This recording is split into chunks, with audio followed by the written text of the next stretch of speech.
October 15th, 2019.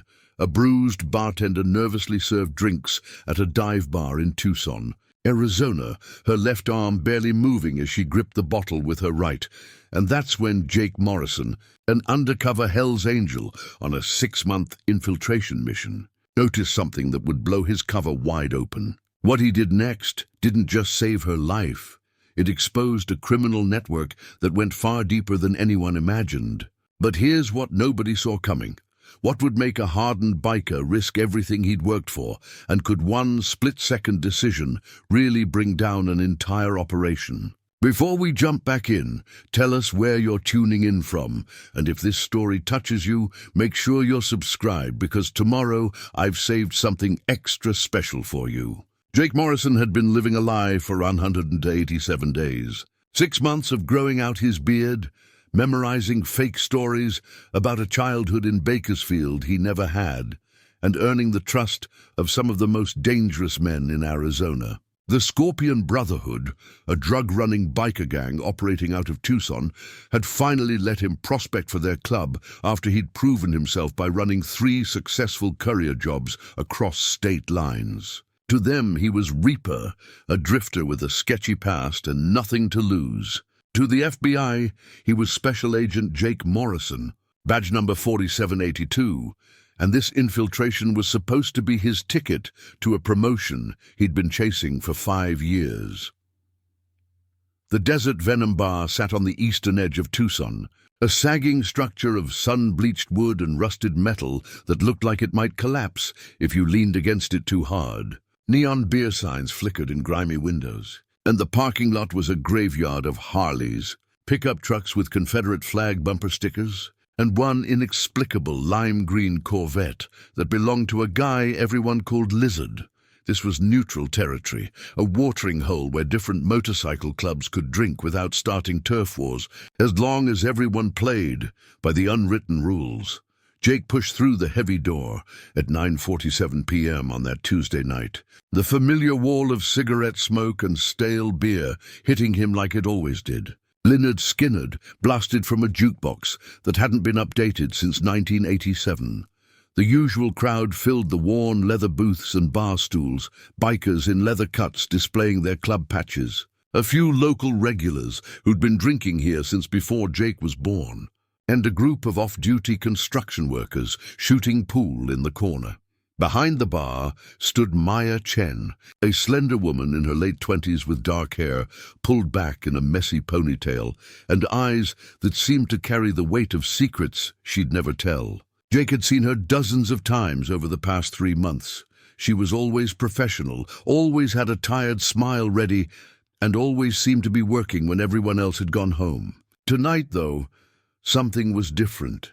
She moved mechanically, her right hand doing all the work, while her left arm hung stiffly at her side. When she reached for a bottle of Jack Daniels on the top shelf, Jake noticed her wince, a quick flash of pain that crossed her face before she could hide it. Her left forearm had an unnatural angle to it, subtle but unmistakable to someone who'd been trained to notice details that others missed. "Whiskey, neat," Jake said, sliding onto a bar stool near the end. His position gave him a clear view of the entire room, a habit from his training that had become second nature. Maya nodded and poured with her right hand, keeping her left pressed against her ribs. Up close, Jake could see the bruising around her wrist, purple and yellow marks that disappeared under her sleeve. She set the glass down carefully, avoiding any sudden movements. "Slow night?" Jake asked, his voice carrying the casual drawl he'd perfected for his cover identity. "They're all slow on Tuesdays," Maya replied, her smile not quite reaching her eyes. "You here alone, or is the crew coming?"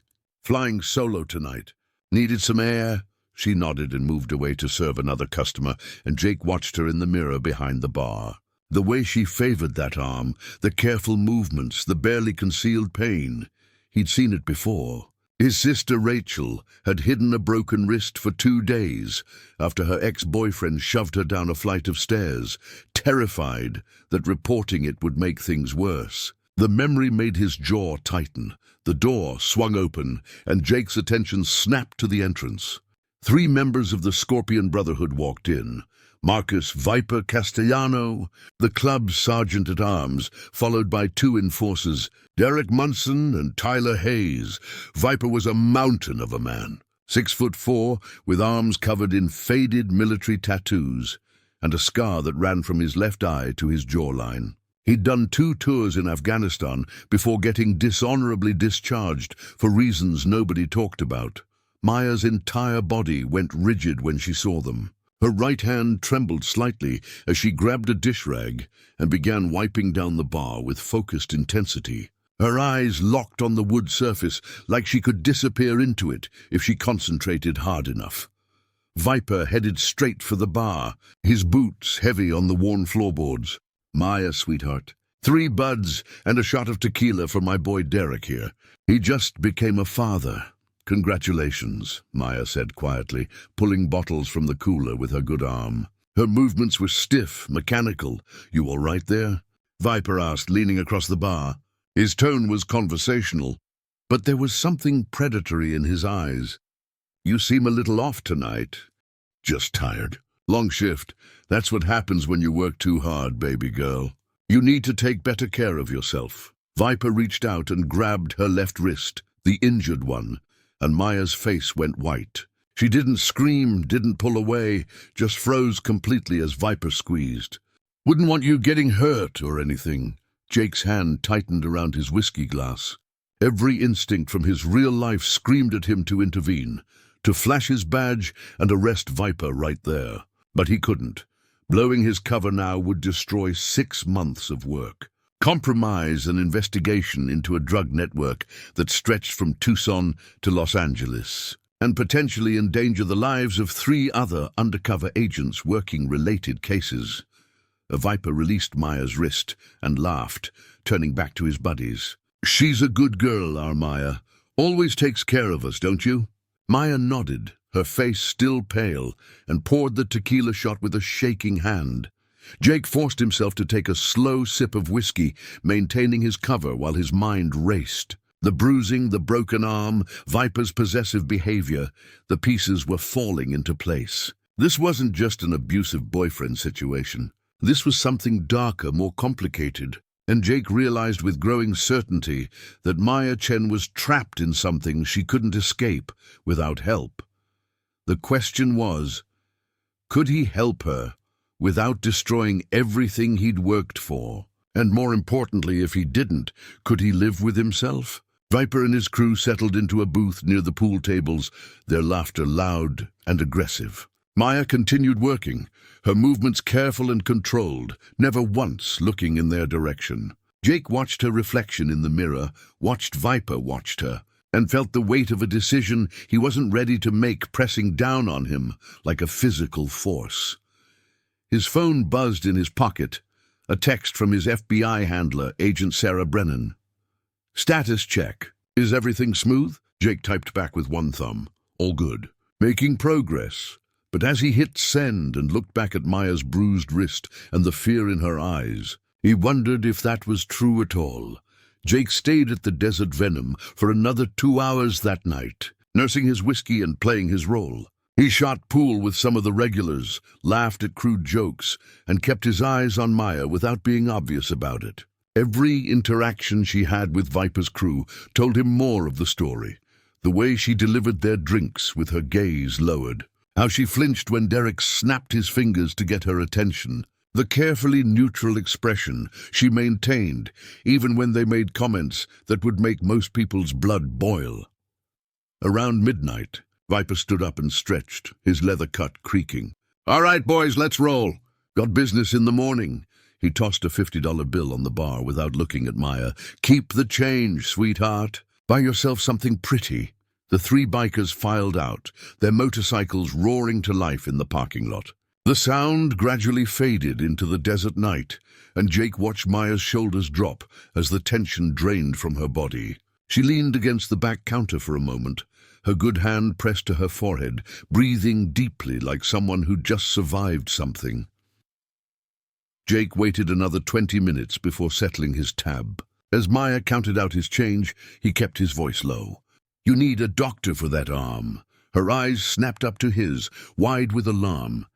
I don't know what you're talking about. Yeah, you do. Jake held her gaze. I'm not trying to cause trouble. Just saying, that needs attention before it heals wrong. Maya's jaw tightened. I'm fine. Thanks for your concern. The words came out clipped, defensive, and she turned away to wipe down the bar top that was already clean. Jake left it alone and walked out into the October night.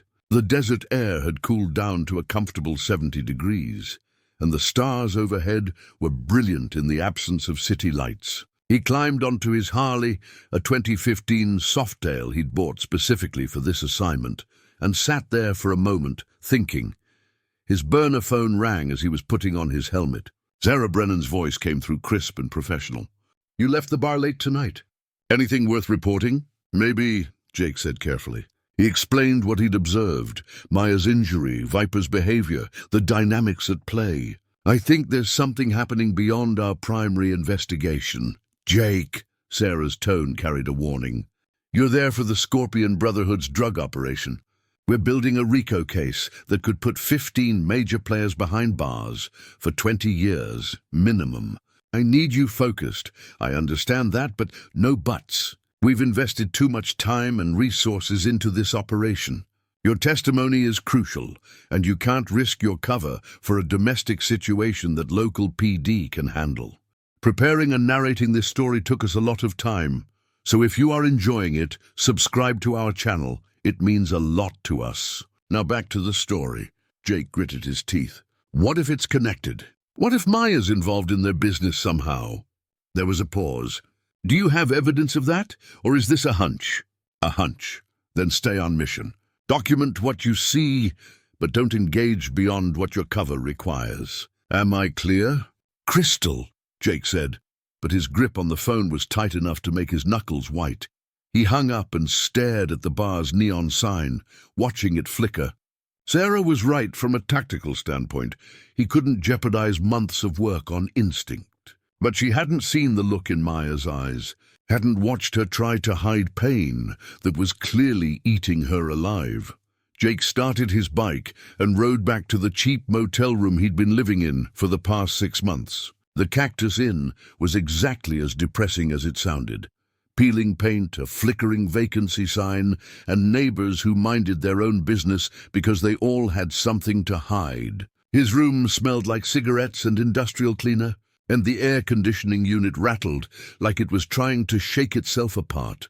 He sat on the edge of the sagging mattress and pulled out his personal laptop, the one the FBI didn't know about, the one he used when he needed to do research off the books. It took him 15 minutes to hack into the Desert Venom's employment records through their poorly secured payroll system. Maya Chen, age 28, hired 14 months ago. Previous address in Phoenix. Current address listed as a trailer park on the south side of Tucson. Jake cross-referenced the name with police reports. Nothing. No domestic violence calls, no arrests, no restraining orders. Either she'd never reported anything or she was using a different name. He tried social media next. Her Facebook was locked down tight, but her Instagram was public. The photos told a story. Pictures from 2 years ago showed a smiling woman with friends hiking in Sedona, attending concerts, living a normal life. Then the posts became sporadic. The last photo was from 8 months ago. A sunset over the desert with a caption that read, "Sometimes you have to lose yourself to find yourself." The comments were supportive but vague. "You okay, girl? Call me if you need anything. We miss you." Jake leaned back and rubbed his eyes. 8 months ago. That's when something changed in Maya's life. Right around the time she would have started working enough shifts to catch Viper's attention. His phone buzzed with a text from Derek Munson. "Club meeting tomorrow night. 8 p.m. Don't be late, prospect." Jake responded, "I'll be there." The next day crawled by. Jake spent the morning at a garage owned by a Scorpion Brotherhood associate, helping work on motorcycles and playing his part. The conversation flowed around him. Complaints about wives, bragging about fights, speculation about which rival clubs might try to move into their territory. He filed it all away mentally, details for the eventual trial. At 6 p.m., he headed to the Desert Venom early. Maya was already behind the bar, setting up for the evening shift. Her left arm was wrapped in an ace bandage now, poorly done but at least immobilized. She looked exhausted, dark circles under her eyes, suggesting she hadn't slept much. Jake took his usual seat.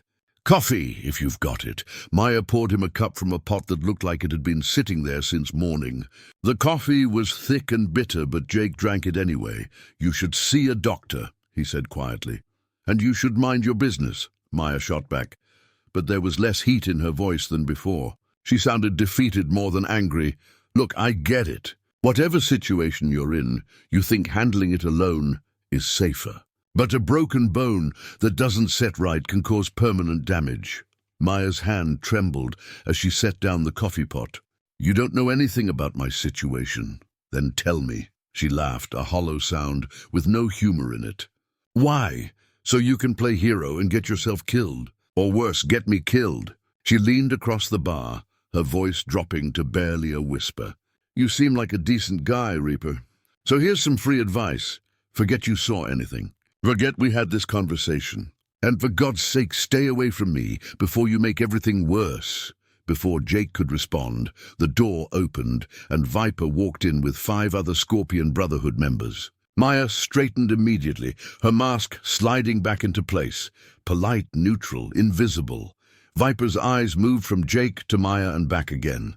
Well. "Getting cozy with the help, Reaper." "Didn't take you for the type." Jake forced a grin.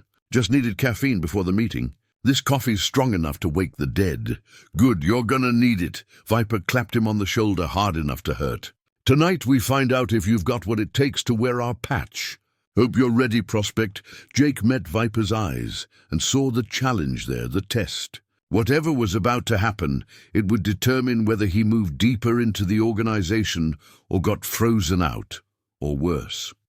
But as he followed the bikers toward the back room, he glanced back at Maya one last time. She was watching him with an expression he couldn't quite read. Fear, maybe, or warning, or something else entirely.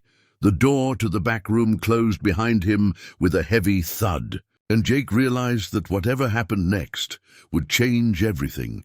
The back room of the Desert Venom Bar was nothing like the front. Where the main area was all worn wood and nostalgic decay, this space was clinical and purposeful. Concrete floors, metal folding chairs arranged in a circle, and a single bare bulb hanging from the ceiling. The walls were lined with lockboxes and filing cabinets, and Jake knew from his surveillance that this was where the Scorpion Brotherhood kept their financial records. Product inventory and weapons stash.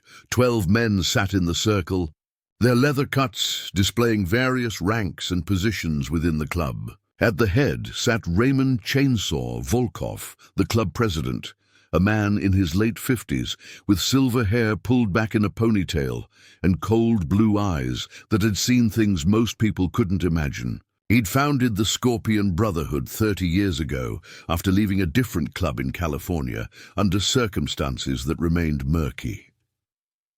Viper gestured for Jake to sit in an empty chair. "Reaper's been prospecting for 6 months now. Run packages for us, handled himself well in that situation with the Iron Riders in Flagstaff, and hasn't caused any problems. I think it's time we vote." Chainsaw studied Jake with the intensity of a man who could read lies like most people read headlines. 6 months is the minimum, not the standard. What makes you think he's earned it? "He's reliable," Viper said. "Keeps his mouth shut, does what he's told, and doesn't ask stupid questions. That's worth something." A biker named Tommy Rourke spoke up from across the circle. "I heard he was asking Maya questions tonight." "That true, Prospect?" Jake felt every eye in the room turn to him. This was the test within the test. Not just whether he could run drugs or throw punches, but whether he understood the unspoken rules of their world. "I noticed she had a bad arm," Jake said carefully. "Told her she should see a doctor. Didn't seem like my business beyond that." "It's not," Chainsaw said flatly. "What happens between Maya and this club stays in this club. Understood?" "Understood," Tommy leaned forward. "See, that's the thing. You say you understand, but I'm wondering if you really do. Maybe you're the kind of guy who thinks he's going to ride in and save some damsel in distress." Maybe you got a white knight complex that's going to cause us problems down the road. Jake met his stare without flinching. I'm the kind of guy who minds my business and expects others to mind theirs. Maya works at a bar where we drink. That's the extent of my interest, Viper laughed. There you go. Kid knows his place. Chainsaw wasn't laughing. Before we vote, I need to know something, Prospect. Why do you want to be part of this brotherhood? And don't give me some bullshit about family or freedom. Tell me the real reason. This was the moment Jake had prepared for during months of FBI psychological training, the moment where a convincing lie could mean the difference between acceptance and a bullet. He thought about the backstory he'd built, about Reaper, the drifter, who'd lost everything and needed something to belong to. But Chainsaw was too smart for the rehearsed answer. I'm tired of being nobody, Jake said, and there was enough truth in it to make his voice roar. Tired of drifting from town to town, taking orders from people who don't respect me, sleeping in shithole motels, wondering if this is all there is. You guys have something I don't, brothers who die for you, respect from people who matter, a purpose. I want that. I need that. The room was silent. Chainsaw's expression didn't change, but something shifted behind his eyes, recognition maybe, or understanding. All in favor of making Reaper a full-patch member? Chainsaw's voice carried the weight of final judgment. 11 hands went up. Only Tommy Rourke kept his down, his jaw tight with suspicion that wouldn't fully die. Motion carries, Chainsaw said. Congratulations, Reaper. You're a scorpion now. He pulled a leather cut from behind his chair, the club's colors, the patch that Jake had spent 6 months working toward. This comes with responsibilities. You protect your brothers, you keep club business confidential, and you do what you're told, without question. Break any of those rules, and what happens to you will make you wish you'd never heard of us. Clear, Crystal? Jake said, pulling on the leather cut. It fit perfectly. They'd clearly had it ready, probably for weeks, waiting to see if he'd pass their tests. The weight of it settled on his shoulders like a physical thing, and Jake felt the strange duality of triumph and guilt. He was in, the FBI would be thrilled. But wearing these colors meant accepting everything this club represented. Viper clapped him on the back. Welcome to the family, brother. Now let's get to business. He pulled out a map of Arizona and spread it across a table. We've got a shipment coming in from Mexicali next Tuesday. 50 pounds of crystal meth that needs to be distributed to our dealers in Phoenix, Flagstaff, and Albuquerque. Reaper, you're going to ride shotgun with Derek on the Phoenix run. It's your first job as a full member, so don't screw it up. Jake nodded, committing every detail to memory. 50 pounds, Tuesday, Mexicali sauce. This was exactly the kind of information the FBI needed to make their case. He'd have to find a way to notify Sarah without raising suspicion. The meeting continued for another hour. Discussion of territory disputes with a rival club, plans to expand their protection racket to several new businesses, and updates on members who were currently in prison. Jake absorbed it all, playing his part while mentally cataloguing evidence. When the meeting finally broke up around 11 p.m., the members filtered back into the bar for celebratory drinks. Maya was still working, her face carefully blank as she served the bikers, who now included Jake as one of their own. When she set a beer in front of him, their eyes met for just a second, and Jake saw something there that made his stomach clench, disappointment maybe, or resignation. Like she'd hoped he might be different, and now knew he wasn't. Viper threw an arm around Jake's shoulders, his breath heavy with whiskey. You know what the best part about being a full member is? You get access to all the club's resources. And I do mean all. He gestured toward Maya, our girl here, for instance.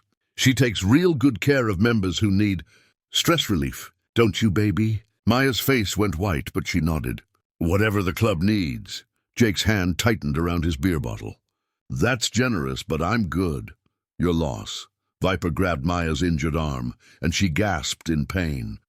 Why don't you take a break, sweetheart? Go ice that arm. You're looking a little rough tonight. She disappeared into the back, and Jake watched her go, his mind racing. The pieces were falling into place. Maya wasn't just an employee being harassed by customers. She was trapped in something far worse, something that made her a prisoner in plain sight. Tommy Rourke slid onto the bar stool next to him. "Word of advice, brother. I can see you thinking, and thinking too much gets people killed around here. Whatever thoughts you're having about Maya, about how wrong this all seems, you need to let them go. She made her choices and she's paying for them. That's not your problem." "I'm not thinking about anything," Jake said evenly. "Good. Keep it that way." Tommy took a long drink. "I voted against you, you know. Still don't fully trust you. So I'm going to be watching real close on this Phoenix run. Any sign that you're not what you say you are, and we're going to have a serious problem." Jake met his eyes. "Guess you'll be disappointed then, because I am exactly what I say I am." Tommy smiled, but it didn't reach his eyes. "We'll see." As the night wore on and the celebration got louder, Jake excused himself to the bathroom. Once locked in the grimy stall, he pulled out his burner phone and sent a coded text to Sarah. "Full patch achieved. Major shipment planned Tuesday. Details to follow." Her response came 30 seconds later. "Excellent work. Maintain cover. We're close to breaking this wide open." Jake stared at the message, then deleted it along with his sent text. They were close to breaking the case. Sarah was right about that. In a week or two, they'd have enough evidence to arrest everyone in this room, to dismantle the Scorpion Brotherhood's operation, and put dangerous men behind bars for decades. But what would happen to Maya when the arrests came down? Would she be charged as an accomplice? Would Viper and his crew find a way to hurt her before the police could intervene? Would she disappear into witness protection, assuming she was even willing to testify? Jake walked back into the bar and saw Maya returning from her break, her face carefully composed. She caught his eye for just a moment before looking away, and in that brief glance, Jake made a decision that would change everything. He couldn't save her through official channels, not without compromising the investigation and potentially making things worse. But maybe, just maybe, he could find another way, a way that didn't require him to choose between his mission and his conscience. The question was, how much was he willing to risk to find out? Jake spent the next 3 days gathering intelligence while watching Maya from a distance. He learned her schedule.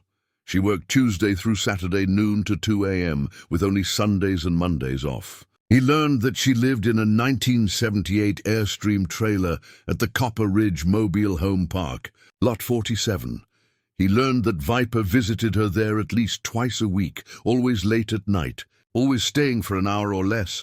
What he didn't learn was how to approach her without making things worse. Friday afternoon, Jake followed Maya home from a distance, keeping 3 cars back on his Harley. She drove a beat-up 2009 Honda Civic with a cracked windshield and a bumper held on with duct tape. The trailer park was exactly what he'd expected. Rows of aging mobile homes in various states of decay, dirt lawns scattered with children's toys and broken furniture, chain-link fences separating the lots like property lines that didn't really matter.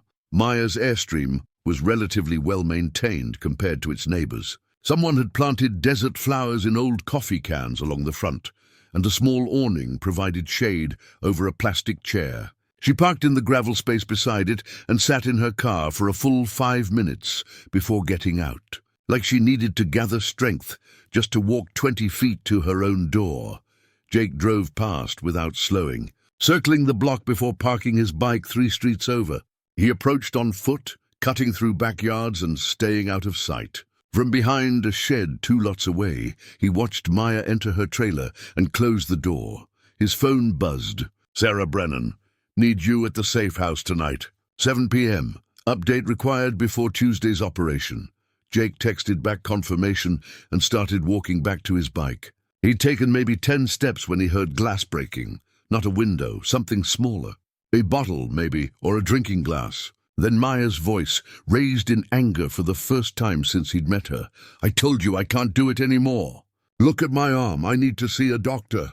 A man's voice responded, too low for Jake to make out the words, but the tone was threatening. "I don't care what you want." Maya again, desperate now.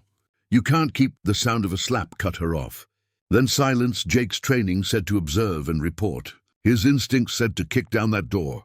He was halfway to the trailer before he consciously decided to move. his hand already reaching for the gun concealed under his cut. The trailer door opened before he reached it, and a man stepped out, not Viper, but someone Jake recognized from surveillance photos. Nathan Price, the Scorpion Brotherhood's main connection to their Mexican suppliers. He was a wiry man in his 40s, with thinning hair, and the kind of face that looked mean even when it was smiling. He wasn't smiling now. Nathan stopped when he saw Jake approaching. "The hell are you doing here, Reaper?" Jake had a split second to make up a believable lie. "Viper sent me to check on Maya. Said she seemed off last night, wanted to make sure she was handling her responsibilities." Nathan's eyes narrowed with suspicion. "Since when does Viper send prospects to do his babysitting?" "Since I'm not a prospect anymore." Jake tapped the patch on his cut. "Full member as of Tuesday. Guess you missed the memo. Congratulations." The word dripped with sarcasm. "Well, you can report back that Maya and I had a productive conversation about her attitude problem. She understands now what's expected of her." Through the open door behind Nathan, Jake could see Maya sitting on a small couch, her hand pressed to her reddening cheek. Her eyes met his, wide with fear and something else, a silent plea, or maybe a warning. "Understood," Jake said. "Anything else I should pass along to Viper?" "Yeah, tell him the Tuesday shipment's confirmed. 50 pounds, high-grade crystal from our Sinaloa contact. Price is going up, though, 15% increase. He can argue with me about it at the Monday meeting if he wants." Jake nodded, filing the information away. Nathan walked past him toward a black Dodge Challenger parked on the street, and Jake waited until the engine roared to life and the car disappeared around the corner before approaching the trailer. Maya was standing now, her good arm wrapped around her middle like she was trying to hold herself together. "You need to leave. Let me see your face. I said leave." Her voice cracked. "Don't you get it? Being seen with you makes everything worse. Nathan's going to tell Viper you were here, and Viper's going to think—" She stopped, pressing her hand harder against her cheek. Jake stepped inside and closed the door behind him. The trailer's interior was cramped but clean, a small kitchenette, a couch that probably folded into a bed, a table with 2 chairs. Personal touches were minimal. A few books on a shelf, a framed photo of Maya with an older couple who might have been her parents, a wilting houseplant in the window. "Sit down," Jake said. "Let me look at that. Why do you care?" Maya's laugh was bitter. "You're one of them now. I saw you get your patch. You're a Scorpion just like Viper and Nathan and all the others who—" She stopped again, tears welling in her eyes. "I'm not like them." "Yes, you are. You think you're different, but you're not. You'll do whatever they tell you to do, just like everyone else does, because that's how you survive in their world. So stop pretending you're going to help me, because we both know you won't." Jake pulled out his FBI credentials, the badge and ID he'd kept hidden for 6 months, and set them on the table between them. "My name is Jake Morrison. I'm a federal agent with the FBI, and I've been undercover in the Scorpion Brotherhood for the past 6 months, building a case against them." Maya stared at the badge like it was a snake that might strike. "You're lying. I'm not. Tuesday night, there's going to be a major drug shipment, 50 pounds of methamphetamine coming from Mexico. We're going to intercept it, arrest everyone involved, and dismantle this entire organization. But I need to know what your situation is, because when this goes down, I want to make sure you're protected." "Protected?" Maya laughed again, tears streaming down her face now. "You have no idea what you're talking about. You think arresting Viper and Nathan is going to protect me? You think putting them in jail is going to end this? Tell me what's happening." "All of it." Maya sat down heavily on the couch, her injured arm cradled against her chest. For a long moment, she just stared at the floor, and Jake thought she might refuse to talk. Then in a voice barely above a whisper, she started. 18 months ago, I was living in Phoenix, working as a paralegal at a law firm. Good job, good life, everything was fine. Then my younger brother Austin got into trouble, gambling debts to the wrong people. $50,000 to a bookie who had connections to the Scorpion Brotherhood. They were going to kill him. She wiped her eyes with her good hand. Viper offered me a deal. I could work off Austin's debt, $10,000 a month for 5 months, plus interest. All I had to do was tend bar at the Desert Venom and keep my mouth shut about what I saw and heard. It seemed simple enough. I thought I could handle it for 5 months. But it didn't stop at 5 months, Jake said quietly. No, because after the first month, Viper decided I was too valuable to let go. He said I knew too much about their operation, that I'd seen faces and heard names that could put people in prison. He said if I tried to leave or go to the police, they'd kill Austin. If I ran, they'd find me and kill us both. So I stayed, and then the demands changed. Her voice dropped even lower. At first it was just serving drinks and ignoring what I overheard. Then they started using me to make drops, hiding drugs in my car, meeting dealers in parking lots, delivering envelopes full of cash. Then Viper decided I should provide entertainment for club members. That's when I tried to say no. She gestured to her broken arm. This is what happens when I say no. And it's not even the worst of it. Last month, Nathan broke 2 of my ribs. The month before that, someone, I don't even know who, gave me a concussion so bad I couldn't remember my own name for 3 days. But I keep showing up, keep doing what they tell me, because it's the only way to keep Austin alive. Jake felt rage building in his chest, a cold fury that made his hands shake. Where's your brother now? Tucson. They moved him here 2 months ago, got him a job at a garage they control. He doesn't know what I'm doing for him. He thinks his debt was forgiven because he agreed to work for them. I want to keep it that way. Maya, when we arrest these people, you're not hearing me. She stood up, her eyes fierce despite the tears. You can't arrest them. The Scorpion Brotherhood has people everywhere. Cops, judges, guards in county lockup. Even if Viper goes to prison, he can still reach me. He can still hurt Austin. The only way this ends is if I disappear, and I can't do that without putting my brother in danger. Jake stood too, his mind racing through options and scenarios. She was right that a standard arrest wouldn't guarantee her safety.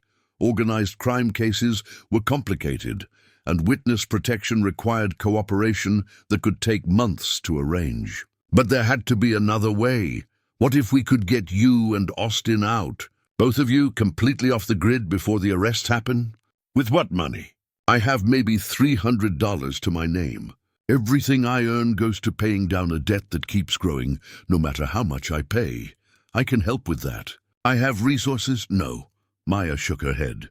I appreciate what you're trying to do, Agent Morrison, but you need to focus on your case. Arrest these people, put them away, make sure they can't hurt anyone else.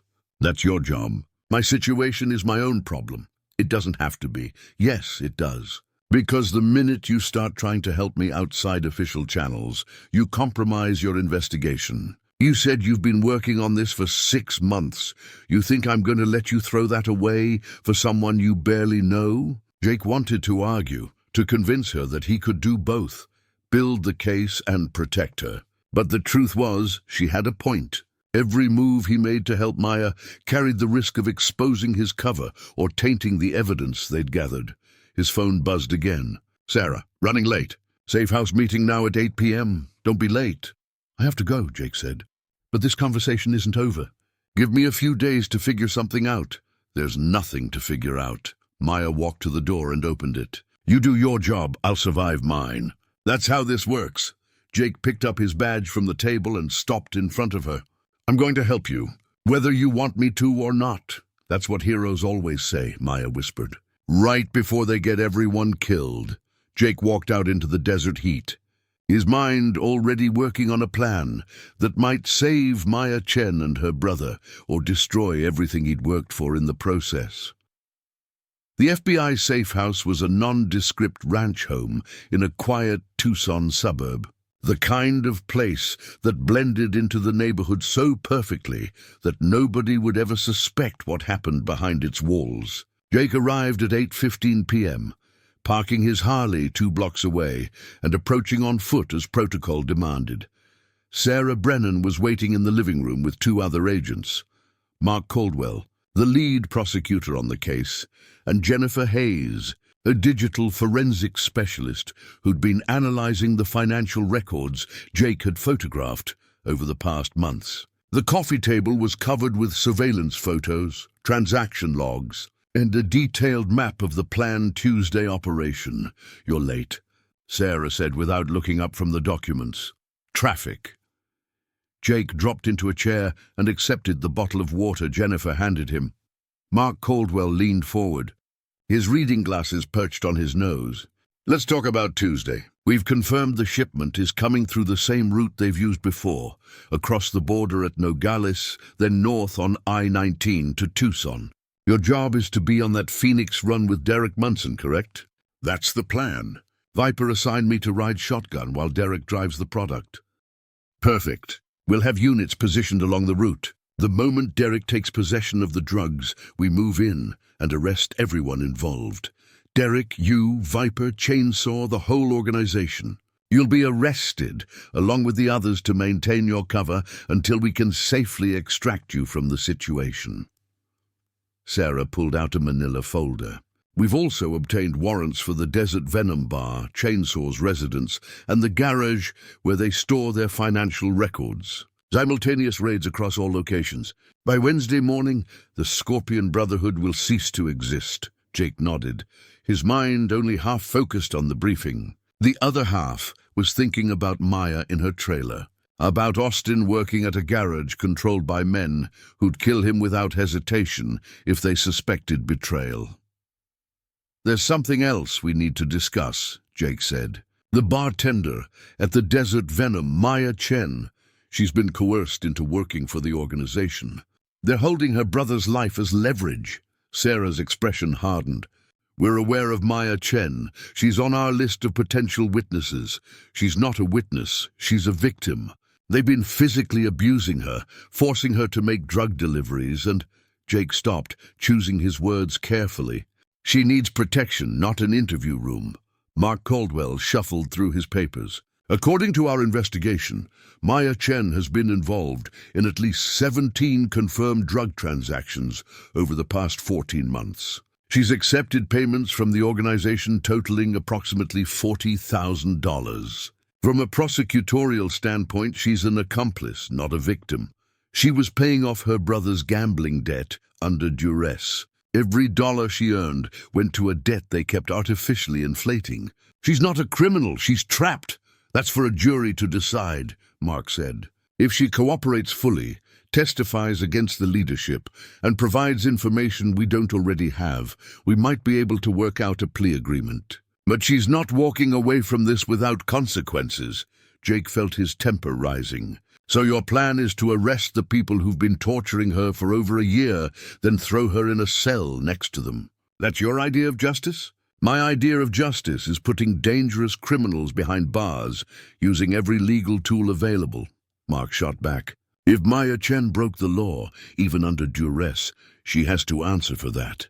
We can't just give immunity to everyone who claims they were forced into criminal activity. Sarah held up a hand. Both of you, calm down. Jake, I understand your concern, but Mark's right from a legal standpoint. However, she looked at the prosecutor, we can potentially offer Maya a more favorable deal if she provides substantial cooperation. The brother, too, Austin Chen, has been working at an illegal chop shop. But if he's willing to testify about the operation, we might be able to work something out for both of them. They won't testify, Jake said flatly. Maya's terrified that Viper will reach them from prison. She's probably right. We all know the Scorpion Brotherhood has connections inside county lockup.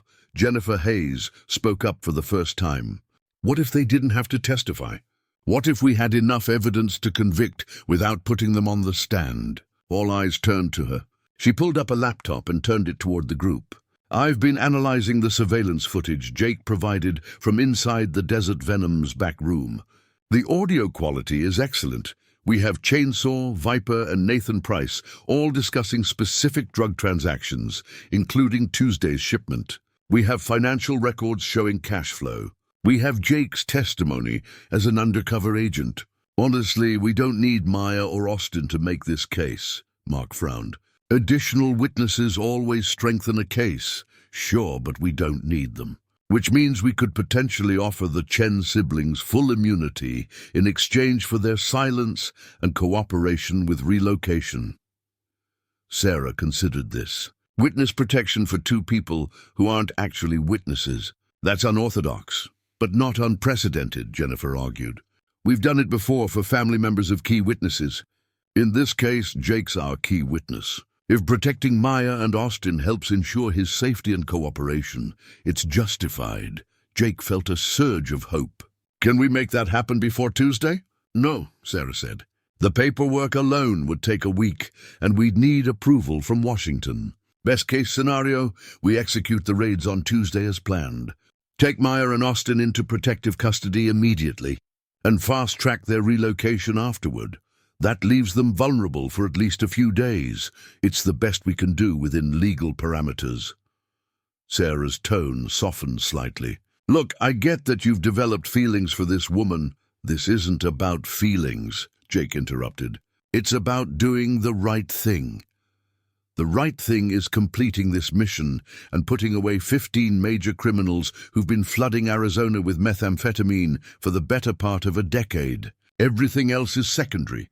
Sarah closed her folder. You're too close to this. Jake, I'm considering pulling you from the Tuesday operation and having another agent take your place. You can't, Viper. Specifically assign me to ride with Derek. Swapping in someone new at the last minute would raise red flags. Then I need you to promise me that you're going to stay focused. No heroics, no deviations from the plan. We execute the operation exactly as designed, and we let the legal system handle Maya Chen's situation afterward. Can you do that? Jake met her eyes and lied. Yes.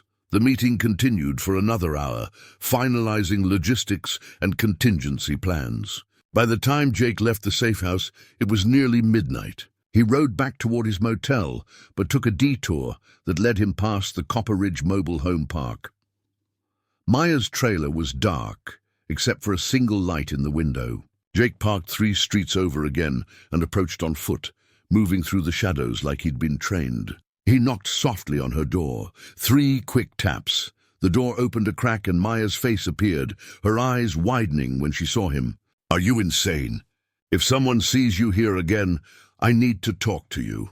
5 minutes. She hesitated, then stepped aside to let him in. The trailer smelled like instant ramen and antiseptic. She'd been cleaning the cut on her cheek where Nathan had hit her. Tuesday night. The FBI is going to raid the Scorpion Brotherhood, Jake said without preamble. They're intercepting the drug shipment and arresting everyone involved. It's going to be a coordinated operation across multiple locations. Maya's face went pale. Tuesday. That's 3 days from now, I know. I told my handler about your situation, about Austin. They're willing to offer you both protective custody and potentially full immunity if you cooperate with relocation. Relocation where? For how long? And what happens to Austin's life, his job, his friends? You're asking us to just disappear. I'm asking you to survive. Once Viper and the others are arrested, you won't be safe here. Even if they go to prison, they have people on the outside who'll come looking for you. Maya sat down heavily, her head in her hands. This is really happening. After all this time, it's finally ending. It doesn't have to end badly. Let me help you. She looked up at him, tears streaming down her face. Why? Why do you care so much about someone you barely know? Jake thought about his sister Rachel, about the boyfriend who'd put her in the hospital, and the guilt he'd carried for not seeing the signs sooner. He thought about every domestic violence call he'd responded to as a rookie cop before joining the FBI. All the women who'd looked at him with the same desperate hope that Maya had in her eyes right now. Because someone should, he said simply. Because you deserve better than this. Because I can help, and if I don't, I'll regret it for the rest of my life. Maya was quiet for a long moment. What do you need me to do? Sunday morning, I need you to call in sick to work. Tell them you're too injured to come in. They won't question it given your arm. Pack a bag with essentials for you and Austin. Nothing obvious, just clothes and documents. Then I need you both to meet me at a location. I'll text you. Can you do that without raising suspicion? Austin won't understand. He doesn't know about any of this, about the debt, about what I've been doing. Then it's time to tell him. He deserves to know the truth, and he needs to be ready to move when the time comes. Maya nodded slowly. Okay, I'll tell him tomorrow. But Jake, if this goes wrong, if they figure out what we're planning, it won't go wrong. I promise you. Don't make promises you can't keep. Jake pulled out a burner phone from his jacket pocket and handed it to her. This is untraceable. Keep it hidden. I'll text you Sunday morning with the meeting location. Until then, act normal. Go to work. Do what they tell you. Give them no reason to suspect anything. Normal. Maya laughed bitterly. I don't even remember what that feels like. Jake stood to leave, but paused at the door. One more thing. After Tuesday, after all of this is over and you're safe somewhere new, what do you want to do? Where do you want to go? Maya looked surprised by the question, like nobody had asked her what she wanted in a very long time. I don't know. Maybe somewhere with mountains, somewhere cold, where the desert can't follow me. Why? Because when you're filling out relocation paperwork, it helps to have a destination in mind. Start thinking about what your new life looks like. He slipped out into the night, leaving Maya alone with the first real hope she'd felt in 18 months. The next 2 days passed in agonizing slow motion. Jake went through the motions of being a Scorpion Brotherhood member, attending club meetings, making appearances at the Desert Venom, helping Derek Munson prep the van they'd use for the Phoenix run. All the while, he was coordinating with Sarah Brennan through encrypted messages. Finalizing the details of Maya and Austin's extraction, Sarah wasn't happy about Jake's extracurricular planning, but she'd agreed to have a protective detail standing by Sunday afternoon. If this compromises the Tuesday operation, it's on you, she'd warned. Sunday morning arrived with the kind of perfect Arizona weather that made tourists think they should move here. 75 degrees, clear skies, a gentle breeze that didn't yet carry the afternoon heat. Jake sent Maya the location, an abandoned gas station on the outskirts of Tucson. Far from any Scorpion Brotherhood hangouts, he arrived at 10 a.m. to find an FBI surveillance van already in position, hidden behind the building. Sarah was inside with 2 other agents, all of them armed and ready for trouble. They're not here yet, Sarah said as Jake climbed into the van. They'll come. At 10:47 a.m., Maya's beat-up Honda pulled into the parking lot. She got out first, followed by a young man in his early 20s who had to be Austin. Same dark hair, same wary eyes, same way of holding himself like he expected trouble. They both looked terrified. Jake stepped out of the van to meet them. Thank you for coming. Austin looked at his sister. Maya, what the hell is going on? You said we were in danger, but you won't tell me from what. These are FBI agents, Maya said quietly. They're here to help us. Sarah emerged from the van with her credentials displayed. Austin Chen, I'm Special Agent Sarah Brennan. Your sister is correct. You're both in danger from the Scorpion Brotherhood, and we're offering you protective custody and eventual relocation. But we need to move now. The Scorpion Brotherhood? Those guys I work for at the garage? Austin's face went from confused to horrified. Maya, what did you do? She saved your life, Jake said. 18 months ago, you owed $50,000 to people who would have killed you for it. Your sister made a deal to work off that debt, and they've been holding it over her ever since. Everything she's endured, the abuse, the threats, the fear, she did it to protect you. Austin stared at Maya, his eyes filling with tears. Oh my God, Maya, I'm so sorry. I didn't know. I thought they just forgave the debt because I agreed to work for them. I wanted you to think that, Maya said softly. I didn't want you to carry the weight of what I was doing. We can do this reunion later, Sarah said, her tone urgent. Right now, we need to get you both to a secure location. Tuesday, there's going to be a major law enforcement operation targeting the Scorpion Brotherhood. Until that happens, you're both at risk. They loaded Maya and Austin into the surveillance van. As Sarah pulled away, heading toward a safe house in Phoenix, Jake watched them go and felt something loosen in his chest, a knot of tension he'd been carrying since the night he first saw Maya's broken arm. Tuesday came faster than Jake expected. He woke at dawn in his motel room, checked his FBI-issued weapon one last time, and headed to the garage where Derek was loading the van for the Phoenix run. 50 pounds of methamphetamine, street value approximately $2 million, packed into false compartments built into the vehicle's floor. You ready for this? Derek asked, lighting a cigarette. Born ready, Jake said, channeling Reaper's cocky confidence. They pulled out at noon, heading north on I-19 as planned. FBI surveillance units tracked them from a distance, invisible to anyone who wasn't looking for them. Jake's earpiece was concealed so well that even Derek, sitting 3 feet away, couldn't detect it. Sarah's voice crackled in his ear. All units in position. On my mark, we move in. The arrest happened at 1:47 p.m. on a stretch of highway 30 miles south of Phoenix. FBI vehicles swarmed from every direction, ahead, behind, boxing them in with professional precision. Derek tried to run, but spike strips shredded his tires before he made it 50 yards. Federal agents. Exit the vehicle with your hands up. Jake played his part perfectly, looking shocked and angry as they dragged him out of the van and cuffed him alongside Derek. He was thrown into a separate vehicle, still in character, as simultaneous raids hit the Desert Venom, Chainsaw's house, and the garage where Austin had worked. By 3 p.m., 15 members of the Scorpion Brotherhood were in custody.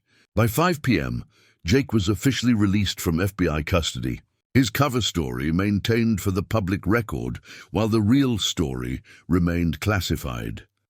By 6 p.m., he was sitting in the Phoenix safe house with Maya and Austin, watching the news report the arrests. Is it really over? Maya asked, her voice small.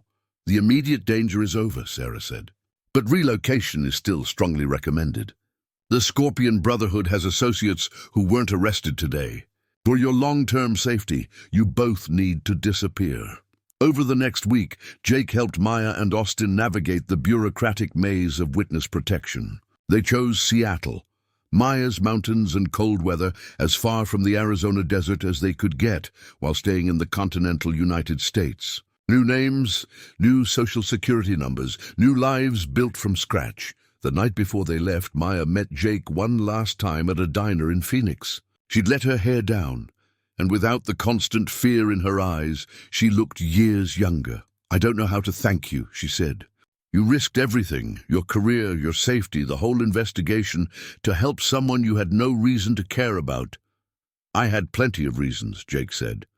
And for what it's worth, I didn't risk the investigation. We got everyone we needed to get. You and Austin were just bonus objectives. Maya smiled, a real smile, the first one Jake had ever seen from her. What happens to you now? Another undercover assignment. Probably. That's kind of my specialty. He slid an envelope across the table. This is my personal email address. Not FBI, just me. If you ever need anything, or if you just want to let me know you're okay, reach out. No pressure, no expectations, just know that someone's out here rooting for you. She took the envelope, her eyes shining. In another life, in different circumstances. I know, Jake said. But in this life you get to start over. Be the person you were before all this happened. That's worth more than any alternative.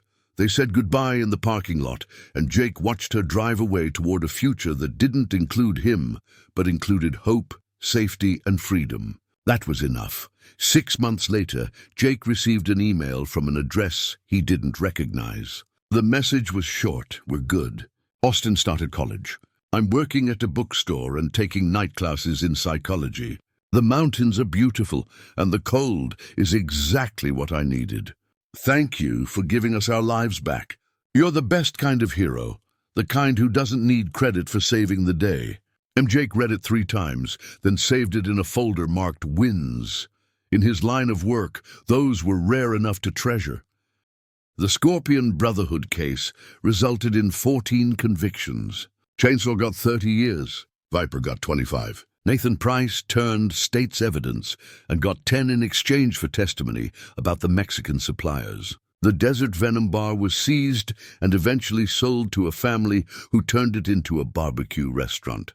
And somewhere in Seattle, a woman who'd survived hell walked free, her broken arm healed, her future finally her own. That, Jake Morrison decided, was what justice actually looked like. Up next, you've got 2 more standout stories right on your screen. If this one hits the mark, you won't want to pass these up. Just click and check them out. And don't forget to subscribe and turn on the notification bell so you don't miss any upload from us.